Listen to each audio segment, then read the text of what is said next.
Cartel kidnapped U.S. Marine's daughter, but they made the biggest mistake of their lives. Arizona, a town built on quiet streets and old memories, a town where nothing ever happens, until it does. Michael Carter was a name people had almost forgotten, a man who once fought wars in places no one dared to speak about, a Marine, a warrior, a ghost. But in Cedar Ridge, he was just another father, just another man trying to leave the past behind. He had traded battlefields for backyard barbecues, missions for mornings spent with his daughter, Emily, 16 years old, his entire world. That night she was supposed to come home, but she never did. She had walked that road 100 times before. Same music in her ears, same streetlights flickering in the distance. But something was different this time. The SUV had been following her for 2 blocks. Slow, silent, stalking. She didn't notice. Not until it was too late. A van screeched to a stop. Doors flew open, shadows poured out, gloved hands, rough voices, a struggle that lasted only seconds. A needle. A scream that never fully formed. Then darkness. She was gone. Michael's phone buzzed, a message, Emily. Heading home, Dad, love you. He smiled, texted back. Michael, hurry up, kiddo, dinner's getting cold. Except, dinner got cold. The house got quiet. Too quiet. Then came the call, not from Emily, a voice, low, calm, the kind of calm that comes from men who have done things most wouldn't survive. Your daughter is with us. If you want her back, you'll do exactly as we say. Michael's grip tightened on the phone. The air in the room seemed thinner. Then, another sound. Faint, a muffled whimper. Emily. Her voice was weak, terrified. Michael's pulse hammered against his skull. You have 48 hours. $5 million, no police, no military, no games. Then a chuckle. You think you're still a Marine, Carter? That those skills will help you now? No. You're fighting something different now. You're fighting ghosts. Click. The line went dead. Michael Carter sat in silence, but only for a second. He moved, fast, precise, the way only a man trained for war could. A closet door swung open. A safe clicked. Inside, a past he swore he'd never need again. His hands found the pistol first. Still there, still familiar. Then the knife, the tactical vest. And finally, the one thing that made him unstoppable. His old sniper rifle. He ran a hand over the stock. It felt like shaking hands with an old friend. Michael Carter had spent years preparing men for war, teaching them how to kill, how to hunt, how to survive.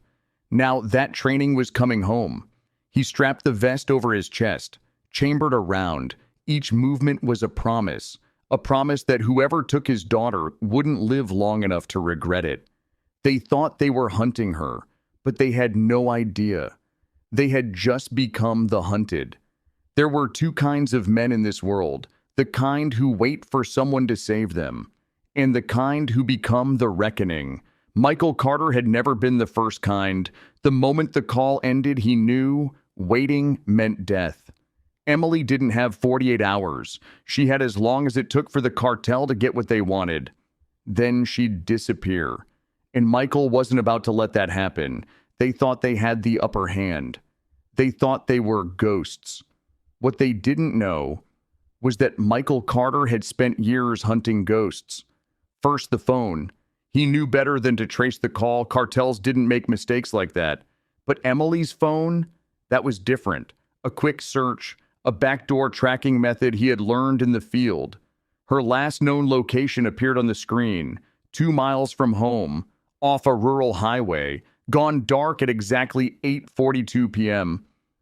Right when the call came in, Michael grabbed his gear and headed out. The road stretched ahead, empty, silent. But Michael knew what to look for. A skid mark on the pavement, a piece of torn fabric near the ditch. Then, tracks, fresh, leading into the trees. They hadn't just grabbed Emily. They had waited, watched, planned. Michael followed the tracks deeper until he saw it. tire prints, a second vehicle, and then a glow, cigarette smoke in the distance. Someone was still here. A lookout. Michael crouched low, moved like he had 100 times before. The man stood near an old truck leaning against the door, gun holstered at his hip. Michael didn't hesitate. A knife to the throat was quieter than a bullet. A swift movement, a muffled gurgle, a body hitting the ground. He checked the man's pockets. A burner phone, locked, but it didn't matter. A note. Scribbled coordinates, a meetup point. Michael pulled out his own phone, checked the location. Tijuana. The border. Emily wasn't just being held, she was being moved. And if they crossed into Mexico, she was gone. Forever. Michael didn't have time to call anyone. Didn't need to. The police? They would only slow him down. The military? Too much red tape. Emily was his responsibility. No one else's. He knew what had to be done. The truck still had the keys in the ignition. Michael climbed in, started the engine. As he pulled back onto the road, he whispered a promise. "Hold on, kiddo. I'm coming." Some men fear death. Michael Carter wasn't one of them. He had spent years dancing on the edge of it, facing enemies in the kind of places where survival was nothing but a whisper. But this wasn't war. This was personal. Emily was out there, somewhere across the border. And every second wasted was a second closer to losing her. Michael didn't hesitate, didn't second guess. He gripped the steering wheel and pressed the gas pedal to the floor. Destination, hell itself, the safe houses, the drug routes, the men who ran them. Michael knew all of it. He had studied the cartel's operations before, because knowing your enemy is the only way to destroy them. The coordinates from the dead lookout's note led him to a remote stretch of desert just past Tijuana, a cartel transfer point, where shipments came in, where people disappeared. Michael stopped the truck a mile out, switched to foot, low light, no movement at the perimeter. They thought no one would come for her. They thought wrong. Through his scope, he counted 5 guards outside. 2 on the roof, 3 at the gate. Inside, more. But numbers didn't matter. Not when you knew how to kill. Michael moved like a shadow, his training taking over. Silent, invisible, a ghost in the night. The first guard never heard the blade slice his throat. The second didn't even have time to scream before Michael's pistol silenced him. 2 down, 3 to go. A cartel soldier stood near the gate, smoking, relaxed, unbothered. Michael crept closer, every movement precise, every step calculated. Then, a mistake. A twig snapped under his boot. The man turned, eyes wide, gun raising. Too late. Michael fired. 1 shot. Between the eyes, the body dropped. The other guard spun around, but by then Michael was already moving. Gunfire erupted, cutting through the silence. Michael rolled into cover, took down the next 2 before they even knew where to aim. 5 men, gone in seconds. The outside was clear. Now for the real fight. Inside, where they were keeping Emily. Michael took a breath. Calm, focused, deadly. He kicked in the door. A storm of bullets erupted. Cartel enforcers shouting, scrambling. Michael didn't hesitate, didn't slow down. 2 shots, 2 bodies down. He moved fast, clearing the hallway room by room. Then he heard it. A scream. Emily. Soy. Michael Carter wasn't afraid of the dark. He had lived in it, operated in it, survived in it. And now, as he stood outside the last door, his heart didn't race. His hands didn't shake because this wasn't war. This was justice. For Emily, the air inside was stale. Concrete walls, a single chair, dim light flickering overhead. And in that chair, Emily, bound, eyes swollen from crying, skin bruised. Michael stepped inside. She looked up, and in that moment, everything else disappeared. "Dad," she whispered. Her voice was weak, but she was alive. That's all that mattered. Michael moved to untie her. Then, a sound behind him. A slow, deliberate clap. Ramon Vasquez, the man responsible for all of this. Sitting in a leather chair, legs crossed, a gold pistol resting on the table beside him, he smiled, like he had already won. Impressive, he said, voice smooth, almost amused. Most men would have paid the ransom. But you brought a war to my doorstep. Michael didn't answer, didn't move, didn't blink. Because in that moment, nothing else existed except the man in front of him, the man he was about to kill. Vasquez sighed, shaking his head.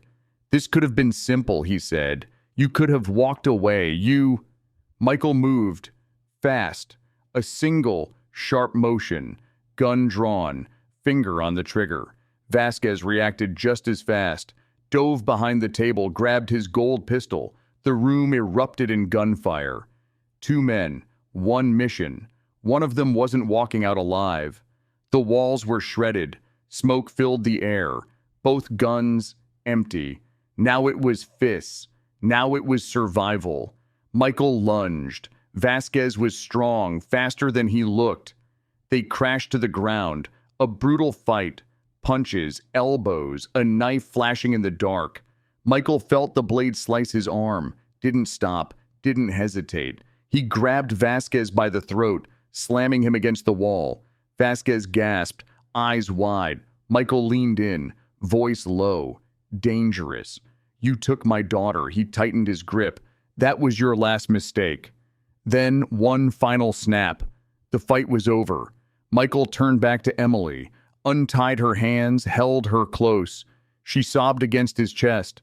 I thought you wouldn't come. Michael pulled back, looked her in the eyes. I will always come. He lifted her gently. Then they walked out of that room together, through the hall soaked in blood, out of the compound, out of hell. The night was still, the kind of stillness that follows a storm.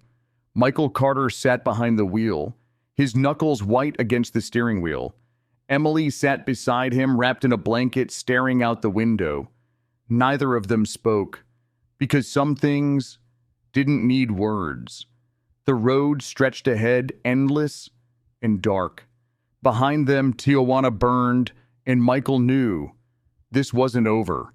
Cedar Ridge, a town that hadn't changed, that didn't know what had just happened.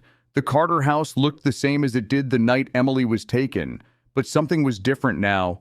Michael wasn't the same man who had walked into that house 2 days ago. He had been a father living in peace. Now, he was a soldier again. Emily stepped inside first, hesitating at the doorway. She turned back. Are we safe? Michael looked around. Every window, every door, every shadow. Then finally, he nodded. For now, he knew how this worked. Men like Vasquez didn't operate alone. There were others, men who would come looking, men who would want revenge. Michael wasn't afraid of them. But Emily, she had already lost her mother. She couldn't lose him too. And so Michael made a choice he never thought he'd have to make. The next morning, Emily woke up to find her father gone. A note on the table, a single sentence. You are safe. I love you, but I have to finish this. Some men wait for war to come to them. Michael Carter, he takes the war to their doorstep because as long as even one cartel member was left breathing, Emily would never be safe. This wasn't revenge anymore. This was eradication, and he wasn't stopping until every last one of them was dead. Michael disappears into the night, hunting the cartel before they can come for him. The war isn't over yet.